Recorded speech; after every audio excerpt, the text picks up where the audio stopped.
Welcome to the A.T.TIPSCAST, exploring and investigating different implementation of assistive technology in public schools. I'm your host, Chris Bouguet. This is episode number 25, recorded on December 21st, 2008. Well, the holidays are upon us, and if your family's like mine, every day you're getting new holiday cards from friends and family, and you're stringing them up around banisters or hanging them on the fridge. Also, every year, it seems like more and more of our loved ones are sending us cards with photos of their family, all decked out in their cutest possible outfits. But what do you do with these cards when December 26th rolls around? Throw them away? That's not very green, and it seems like a waste. Throw them on the fire to help heat the house? Nah, there's just something a little weird about watching the picture of your in-laws burning up in flames. Yeah, right. Weird. That's it. Anyway, what can you do with all these pictures that people send you? How about A.T.TIP number 37, a Who's Who book?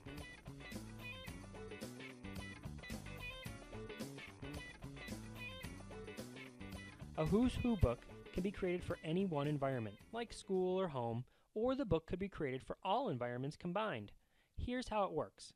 Take all those holiday cards with photos on them and cut out the actual photos of the cousins, aunts, and uncles, friends, and so on, and place them in a pile. Then, on construction paper, glue these pictures down. If you want, you can sort these pictures first into categories like friends, mom's side relatives, or dad's side relatives. You could also color code the pictures, placing all of the relatives on mom's side on red paper and all the relatives on dad's side on green paper and all the friends on yellow paper or whatever. Then, write the names of the people on each page corresponding with their pictures. The final step is to line up all the pages and connect them by stapling them together into a book.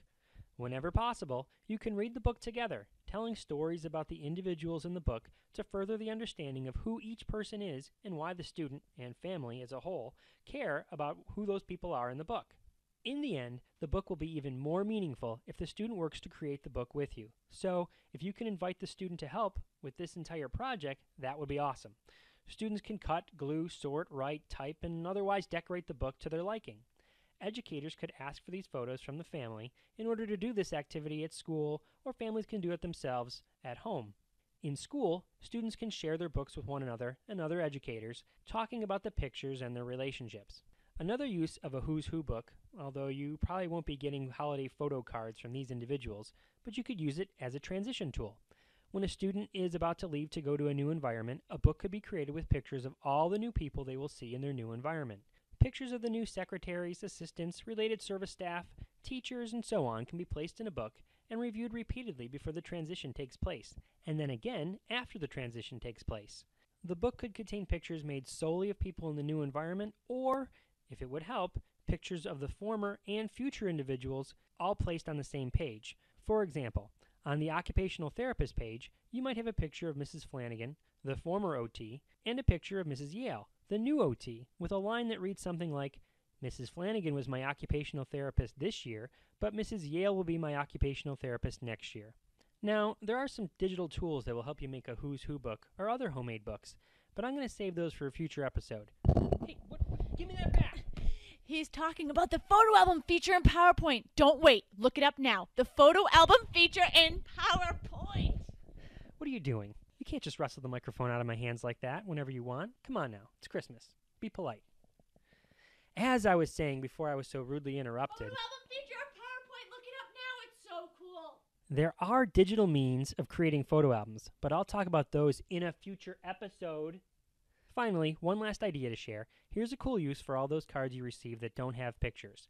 Take those and cut out any festive decorations that are on them, like snowmen or holly bushes or candy canes or whatever, and use those in art projects the following year. It's a great way of using what you have. As a parent, you can do this at home with kids to make your cards for the following year, or as a teacher, you can ask all the parents to do this so you have a wide array of holiday materials you can use for future art projects. It's a way of getting the full extent of your money's worth with those cards while doing a little bit of your own recycling.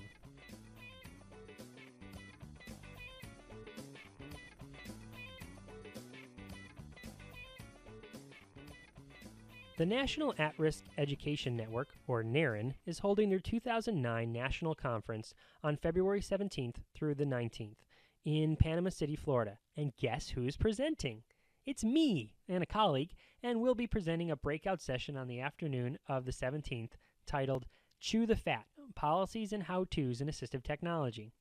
We know that having the word policies in the title might make you want to run in the opposite direction, but we try and spice it up a bit and have some fun, so if you're looking for strategies on how to develop an assistive technology program, this is the session for you. Now, if you can't make it down to sunny Florida, but you're still interested, well, exactly 1 week later, on February 24th, we'll be doing it all over again at the 2009 Virginia Society for Technology and Education Conference, or VISTE, in Virginia Beach, Virginia. If you can't make it to either of those, we'll give you one last chance this year. We'll be available to chat with you at the National Educational Computing Conference, or NEC, which is presented by the International Society for Technology and Education. This conference is happening in Washington, D.C. from June 28th until July 1st, and we'll be doing our poster session on Monday the 29th from 11 to 1.